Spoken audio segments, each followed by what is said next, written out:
Assalamualaikum warahmatullahi wabarakatuh. Saya Cut Intan Aristia dengan NIM 240170074. Pada video kali ini, saya akan membahas salah satu ancaman siber paling merusak dan merugikan di dunia saat ini, yaitu ransomware.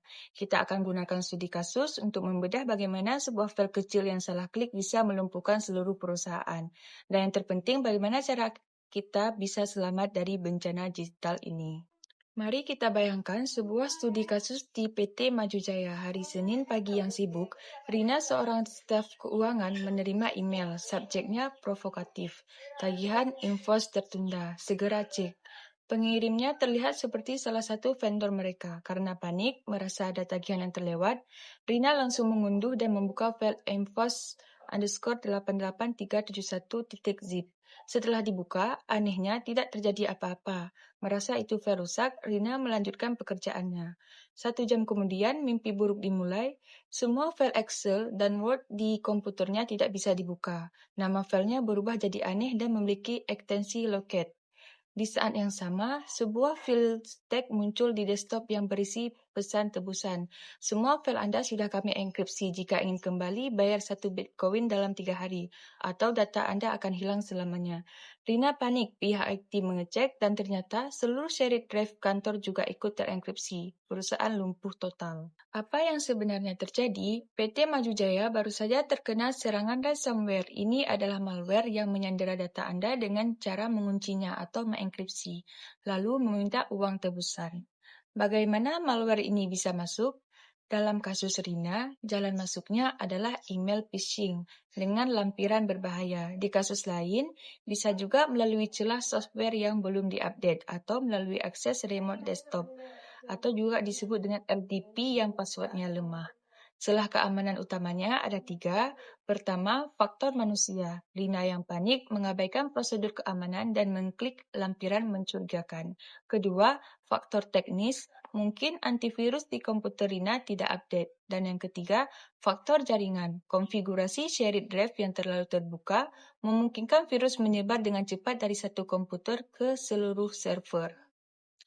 Serangan ransomware ini bekerja dalam beberapa fase. Pertama, infeksi, yaitu saat Rina mengklik file jahat tadi. Kedua, eksplorasi. Setelah aktif, malware ini diam-diam memindai komputer dan jaringan untuk mencari file-file berharga. Ketiga, enkripsi. Ini adalah fase eksekusi. Malware mulai mengunci semua file yang ditemukannya. Keempat, penyebaran. Ia akan mencari drive lain, termasuk shared drive kantor, dan mengulangi proses enkripsi di sana. Terakhir, pesan tebusan. Setelah selesai merusak, barulah ia menampilkan pesan permintaan tebusan. Lalu, bagaimana cara kita agar tidak mengalami mimpi buruk ini? Kuncinya 100% ada di pencegahan.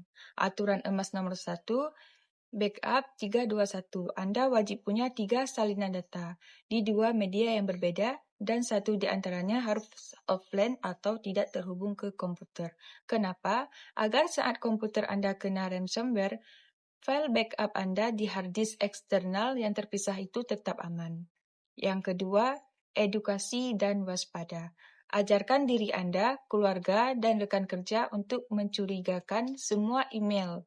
Jika ragu, jangan diklik. Verifikasi terlebih dahulu.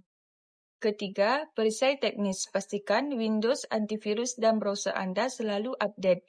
Ini seperti menutup semua jendela dan pintu yang mungkin bisa dimasuki maling. Yang keempat, prinsip less privilege. Jangan gunakan akun admin untuk kerja harian.